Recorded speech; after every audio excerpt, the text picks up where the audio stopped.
Assalamualaikum warahmatullahi wabarakatuh. Saya ucapkan kepada Ustazah Siti Norida binti Abdul Kadir. Saya Wana Farah binti Wan Nazri dan bersama pasangan saya Ahmad Arham binti Abdul Ghani akan membentangkan tajuk kertas kerja kami, iaitu konsep kepimpinan melalui tauladan dan bebas rasuah di kalangan pemimpin Malaysia.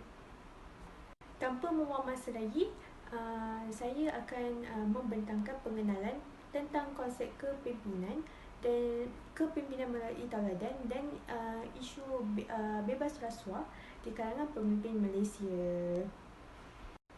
Apakah yang dimaksudkan dengan kepimpinan? Kepimpinan menerusi perspektif Islam merupakan sesuatu amanah yang wajib dilaksanakan.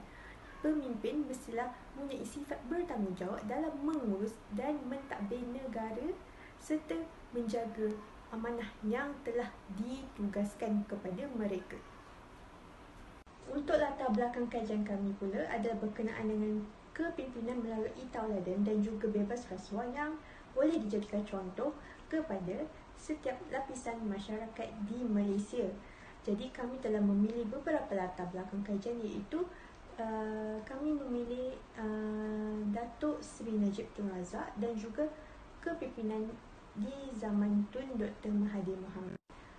Bagi permasalahan kajian kami telah mendapati pemimpin-pemimpin pada zaman ini terlihat sedikit reka dengan kuasa yang mereka ada sehingga mengabaikan rakyat-rakyat yang memerlukan bantuan mereka, di mana isu rasuah juga semakin berleluasa di kalangan pemimpin-pemimpin golongan atasan serta golongan bawahan juga. Adakah perkara ini mampu memberi keamanan kepada negara kita? Persoalannya, konsep kepimpinan melalui tauladan boleh digunakan lagi pada zaman ini ataupun tidak? Dapatkah pemimpin-pemimpin negara kita ini memahami konsep kepimpinan melalui tauladan dan juga cara untuk mengatasi masalah rasuah yang berleluasa? Terusnya kita akan ke bahagian kajian literatur, di mana kami telah mencari sumber-sumber untuk dijadikan bahan kajian di internet. Antaranya kami telah menjumpai artikel-artikel yang bersesuaian dengan tajuk kami, iaitu artikel berkenaan konsep kepimpinan di zaman Tun Dr. Mahathir, juga isu rasuah pada zaman pemerintahan Datuk Seri Najib bin Tun. Konsep kepimpinan pada zaman Tun Dr. Mahathir boleh dijadikan contoh untuk seluruh lapisan masyarakat di Malaysia ini. Tidak kiralah pemimpin ke rakyat biasa ke, kita boleh jadikan pemerintahan Tun Dr. Mahathir ini sebagai contoh untuk kita memperbaiki diri menjadi lebih baik. Di mana pemerintahan Tun Dr. Mahathir juga telah menjadi inspirasi terhadap pemimpin lain di luar negara. Jadi kalau kita tengok pada zaman pemerintahan Tun Dr. Mahathir 1981 adalah sangat unik.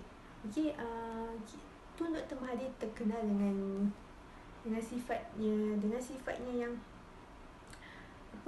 yang berwawasan, yang berjiwa rakyat radikal serta inginkan kemajuan. Tun Dr. Mahathir juga merupakan seorang tokoh yang kita boleh cakap thinking up from the box, maksudnya berfikiran lebih jauh. Jadi untuk memajukan Malaysia negara tercinta. Untuk isu rasuah pada zaman pemerintahan Datuk Seri Najib bin Tun Abdul Razak, terdapat pelbagai kes yang melibatkan beliau sendiri, di mana pada zaman pemerintahan beliau terdapat beberapa isu penyelewengan dana yang berlaku yang melibatkan Datuk Seri Najib bin Tun Abdul Razak juga. Jadi di sini SPRM adalah salah satu badan pencegah rasuah, di mana mereka akan mencegah rasuah yang berlaku di Malaysia. Akan tetapi badan SPRM ini juga didapati berlaku tidak adil, yang di mana mereka menyembunyikan isu-isu rasuah yang berkaitan dengan ahli-ahli politik di Malaysia. Untuk bahagian diskusi pula, kita akan berbincang mengenai pemimpin bertauladan dan bebas rasuah, di mana persoalannya pada era pemerintahan manakah yang berada di Malaysia sekarang ini yang bersih dari rasuah dan juga mempunyai sifat kepimpinan melalui tauladan. Okey, dengan kajian dari pelbagai sumber yang kami lakukan, di mana kita mencari seorang pemimpin yang telah menyumbangkan pembaharuan pada negara. Pemimpin manakah yang mempunyai sifat kepimpinan melalui tauladan yang seperti diberitahu. Okey, sebagai contoh yang kami nampak, yang kami telah mengkaji adalah pada zaman pemerintahan Tun Dr. Mahathir Mohamad, di mana mereka telah membangunkan dan memodelkan negara ini dengan cara beliau tersendiri. Hai, Assalamualaikum warahmatullahi wabarakatuh. Dan selamat sejahtera saya ucapkan kepada Puan Pensyarah kita, Puan Norida binti Abdul Kadir, dan tidak lupa juga kepada rakan-rakan seperjuangan sekalian. Baiklah, saya harap semuanya berada dalam keadaan sihat. Di waktu pandemik ini kita tahu keadaan kita semakin meruncing. Kita perlulah jaga SOP ya. So, terima kasih kepada Wan Fariha kerana telah membentangkan tentang tajuk kajian kami, iaitu mengenai konsep kepimpinan bertauladan yang menjadikan teras kepada pemimpin itu menjadi teras kepada masyarakat Indonesia. So, bagaimanakah pemimpin itu boleh menunjukkan bahawa mereka akan menjadi tauladan kepada masyarakat di negara Malaysia? So, Wan Fariha tadi telah menunjukkan bahawa latar belakang kenapa kajian kami berkenaan dengan rasuah. So, bahagian saya pula akan menceritakan tentang cadangan dan penyelesaian untuk bagaimana untuk menangani rasuah dan bagaimana dia boleh terjadi. So, basically kita dapat tahu bahawa rasuah merupakan satu kejadian sosial yang diwarisi sejak turun-temurun. Dah lama pun benda ni berlaku, sejak mula peradaban lagi. So, antara punca-punca kenapa amalan rasuah boleh berlaku adalah kerana apa? Okey, antaranya adalah kerana sifat tamak haloba, integriti yang rendah, kemahiran tadbir urus yang lemah dan penguasaan yang lemah. Serta selain daripada itu adalah kerana kalau kita dapat tengok kan dalam macam rancangan-rancangan dalam TV program, kita dapat tengok bahawa kenapa orang buat rasuah, sebab dia orang nak cepat senang. Tengok kan, dia orang bagi barang, bagi duit dan bagi sebagainya untuk memudahkan kerja mereka. So, benda ni sebenarnya tak adil. Inilah perkara kita perlu elakkan. So, inilah cara bagaimana saya mengkaji cadangan dan penyelesaian untuk kita bentangkan, untuk kita ambil tibar sama-sama, untuk kita sama-sama memerangi rasuah. Okey. So, jadi berikut merupakan solusi dan rekomendasi bagaimana usaha untuk mencegah rasuah dalam kalangan pemimpin agar boleh dijadikan tauladan buat masyarakat sejagat. Baiklah, tanpa membuang masa lagi, marilah kita terus ke bahagian solusi. So, setelah pasca kemerdekaan negara telah mengenal bahawa rasuah merupakan ancaman utama dalam pembangunan sebuah negara. Antara solusi yang telah kerajaan ambil dalam memberantas rasuah dalam kalangan pemimpin adalah melalui pendekatan penubuhan badan-badan berintegriti bagi mematikan masalah rasuah di kalangan puncak pimpinan. Penguatkuasaan undang-undang untuk cegah rasuah dapat mengurangkan kadar statistik jenayah rasuah di negara ini. Jadi, selain daripada itu, semasa pemerintahan Tun Dr. Mahathir juga, beliau telah melancarkan sebuah kempen yang dinamakan sebagai Bersih, Cekap dan Amanah. Okey, saya ingat lagi kempen Bersih, Cekap dan Amanah sebab masa saya darjah 4 ke 5 macam tu, sekolah saya asyik membuat karangan tentang program Bersih, Cekap dan Amanah ni. So bermaksud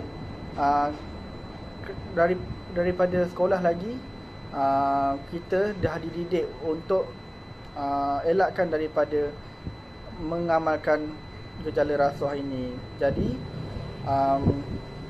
program Bersih, Cekap dan Amanah ni haruslah diteruskan dalam menanam nilai murni dan integriti dalam penjawat awam dan kaki tangan kerajaan. So semasa kempen jalankan, kita dapat lihat bahawa semua sektor memainkan peranan penting dalam menjayakan program ini. So kempen ini sambut baik dalam menerima kesan politik dan dalam pentadbiran negara pada ketika itulah. So Malaysia dilihat bebas rasuah dan berintegriti sehingga negara lain menjadikan Malaysia sebagai contoh dan di mata dunia selain daripada hubungan diplomatik dan pelaburan yang bertambah erat dan maju ya. Okey, so kita dapat lihat ya pada masa itu dalam pemerintahan Tun Dr. Mahathir Tun Dr. Mahathir sangat mementingkan tentang isu rasuah. Beliau sedaya upaya untuk menangani masalah rasuah di kalangan pucuk pimpinan sampailah ke akar umbi. So dari situ kita dapat lihat kempen bersih cekak amanah ni sangat berjaya sebab dalam masa itu semua yang terlibat dengan rasuah telah dibantras sampailah ke pemimpin seterusnya. Kita dapat lihat kesan buruk setelah pemimpin tersebut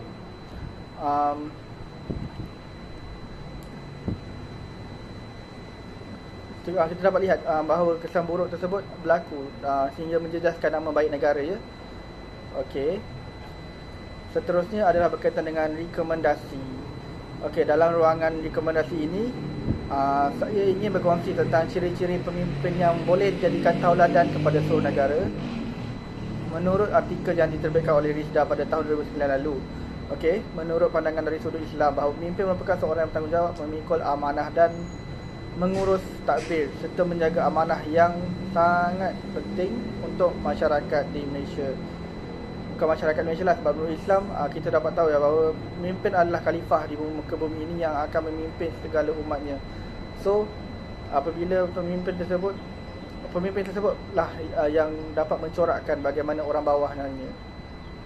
So untuk kita elakkan rasuah di kalangan segenap masyarakat, pemimpin perlu memainkan peranan penting untuk mengelakkan rasuah daripada berlaku dalam tampuk pimpinannya.